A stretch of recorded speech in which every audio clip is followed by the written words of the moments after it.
আসসালামু আলাইকুম। আজকে আমরা কোরিয়ান ভাষার পরিবার রিলেটেড কিছু ভোকাবুলারি নিয়ে আলোচনা করব। আমরা এভাবে লিস্ট ওয়াইজ ১০০ টি ভিডিও আপলোড করব। তো আমাদের ১০০ টি ভিডিওর প্রথম যে ভিডিও, এই ভিডিওর আলোচ্য বিষয় হচ্ছে খাজুক বা পরিবার। আমরা পরিবার রিলেটেড কিছু ভোকাবুলারি নিয়ে আলোচনা করব। তো আপনারা আমাদের এই ভিডিওটি মনোযোগ সহকারে দেখবেন এবং বাসায় বসে বসে প্র্যাকটিস করবেন। সহজেই মনে থাকবে ইনশাল্লাহ। তো শুরু করা যাক। খাজুক মানে হচ্ছে পরিবার। খাজুক পরিবার। ফুমোনিম ফুমোনিম মানে হচ্ছে মা বাবা অভিভাবক। আবুজি আপ্পা বাবা বা আব্বা। অমনি অমনি অম্মা অম্মা মা অথবা আম্মা, আমরা যেভাবে ডাকি আর কি। হিয়ঞ্চে হিয়ংচে ভাই বোন। হিয়ং হিয়ং বড় ভাই, যা ছেলেদের ক্ষেত্রে আমরা বলে থাকি হিয়ং।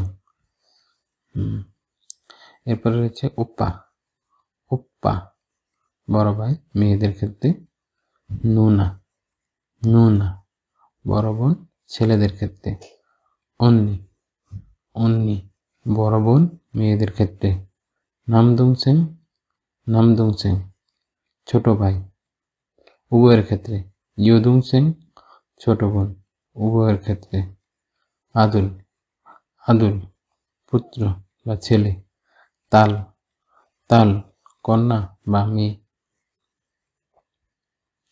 এরপরে রয়েছে হারাবুজি হারাবুজি দাদু বা দাদা। হালমনি হালমনি দাদি বা দিদা। ওই হারাবুজি হচ্ছে নানা। ওই হালমনি নানি। সামছুন সামছুন চাচা কাকা, বাবার দিক থেকে মানে বাবার ভাই, চাচা বা কাকা, আঙ্কেল আমরা যেভাবে বলে থাকি। ইমু ইমু খালা মায়ের বোন। খুমু খুমু ফুফু বাবার বোন। চুক্ষা চুক্ষা বাইপো বাইজে ভাইয়ের মেয়ে অথবা ছেলে। সাচ্ছুন সাচ্ছুন চাচাতো ভাই বোন অথবা মামাতো ভাই বোন। এরপরে আছে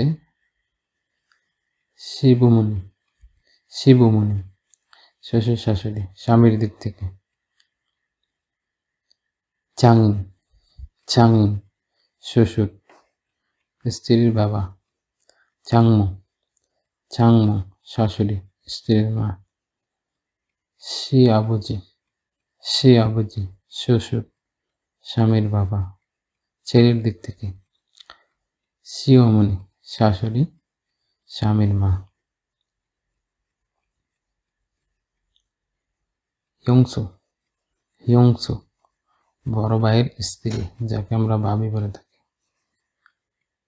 উল্খে উল্খে বড় ভাইয়ের স্ত্রী, মেয়েদের ক্ষেত্রে। ছেবু ছেবু ছোট বোনের স্বামী। ইয়ংবু বড় বোনের স্বামী।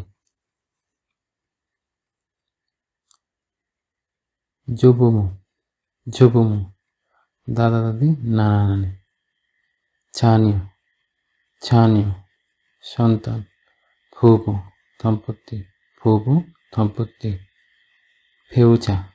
ফেউচা জীবনসঙ্গী, স্বামী স্ত্রী। নামফিয়ন স্বামী। আনে হুইন স্ত্রী। তো আমাদের আজকের ভিডিওটি এই পর্যন্ত ছিল। আমাদের ভিডিওর আজকের বিষয় ছিল পরিবার। কোরিয়ান ভাষায় পরিবার যে রিলেটিভ, যে আত্মীয়দের সম্পর্ক রয়েছে, এটি কোরিয়ান ভাষায় এক একটা ওয়ার্ডকে কী নামে আমরা আইডেন্টিফাই করে থাকি, সেই বিষয় সম্পর্কিত আমাদের আজকের এই ভিডিওটি ছিল। তো আশা করি সহজে বুঝতে পেরেছেন। আপনারা ভাষায় প্র্যাকটিস করলে আরও সহজে বুঝতে পারবেন ইনশাল্লাহ। তো আমরা আগামী ডে 2তে আমরা অন্য একটি বিষয় নিয়ে আপনাদের মাঝে হাজির হব। আমরা এভাবে ডে 1 থেকে ডে 100 পর্যন্ত আমরা ভোকাবুলারি একটা প্লেলিস্ট তৈরি করব। তো আজকের মতো সকলের দোয়া এবং সুস্থ কামনা করে এখানে বিদায় নিচ্ছি। আসসালামু আলাইকুম।